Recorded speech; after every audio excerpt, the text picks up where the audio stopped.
Right now, Fletcher, another local poet. I'm going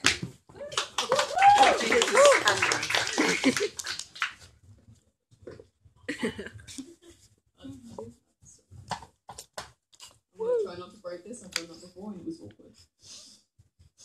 Hello everyone, I am Fletcher, not to be confused with my dear friend.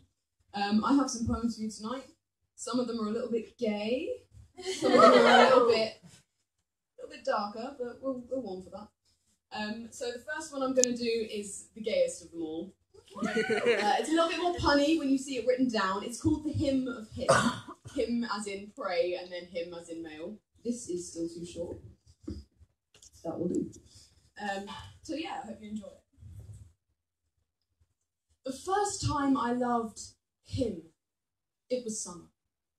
He held me close and spoke about music until the light began to glow orange in my chest. I tried to fan the flames alight, but the embers suffocated in the harsh jaws of September frost. The second time I loved him, it was autumn. He was poetic and imperfect, and he scared me to my wits' end. He was the fear you feel in the moment at the top of a skydive or the bottom of a cliff before you hit the water. I made the dive and I took the leap, but the ocean cradled me in its waves in place of his arms. The third time I loved him, it was spring. He was full of life and lusted after adventure the way I wished he would for me. I leant against dusty bricks with a cigarette in my lips and dragged the air through like he dragged it from my throat. When the pain left his dimming eyes, I held his hand and took it into mine. The last time I loved him, it was winter. I told him not to worry because he had time, but it was me that ran out of his time. I would have killed a god for him, but I didn't get the chance because he moved on like a breeze dances, quiet and soft. I missed him like a place I've never been to. Maybe I should replace him with him and find another man in Jesus. Whether my knees are bruised on the floor of a church or a bedroom, or I sing my praises in his God's name or his, is up for discussion. Thank you.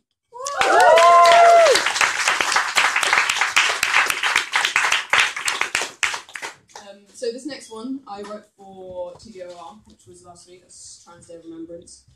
Content warning for this for violence against trans people and suicide.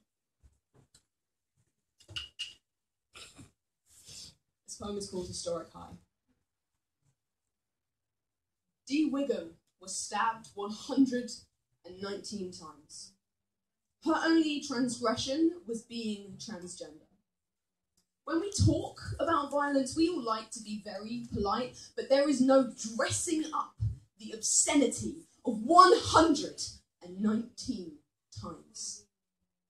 I try to transcend the hate and the violence, but when your people's blood is sprayed across your social media in spatters of senseless savagery, the only thing left to do is say their name. Every hashtag is transient, lasting just long enough to show that we care, lasting just long enough to show that we're there, lasting just long enough to maybe, just maybe, prevent another one.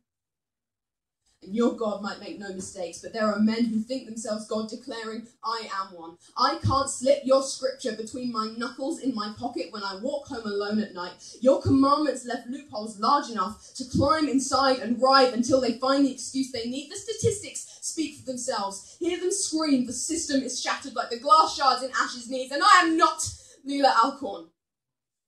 But I could have been. And I am not Taylor Alinsana, but I could have been. And I am not Xander Mahaffey, but I could have been. And I am not Blake Rockington, but I could have been. And I am not Ash Havner, but I could have been.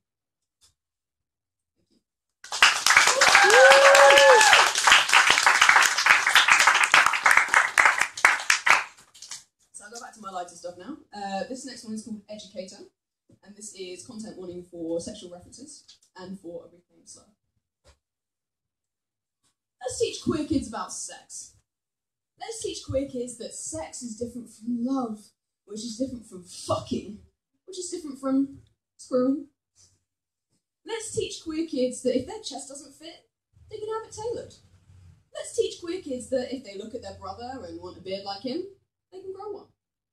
Let's teach queer kids that if they look at their sister and want a dress like hers, they can wear one. Let's teach queer kids that nothing is so insolent as to be irreversible. What you feel today might be what you feel tomorrow, it might not be. Let's teach queer kids that they're not on their own. And if anyone tries to make them feel that way, they have a queer contingent at their back. There is seldom a more comforting phrase than, I know someone else like that. I will be your someone else, and you will be someone else's. Your bravery will be the bones of theirs. So let's teach queer kids to hold each other up. Let's teach queer kids that their future is bright. Let's teach queer kids how to pay their taxes and how to get a rail card and how to fall in love with themselves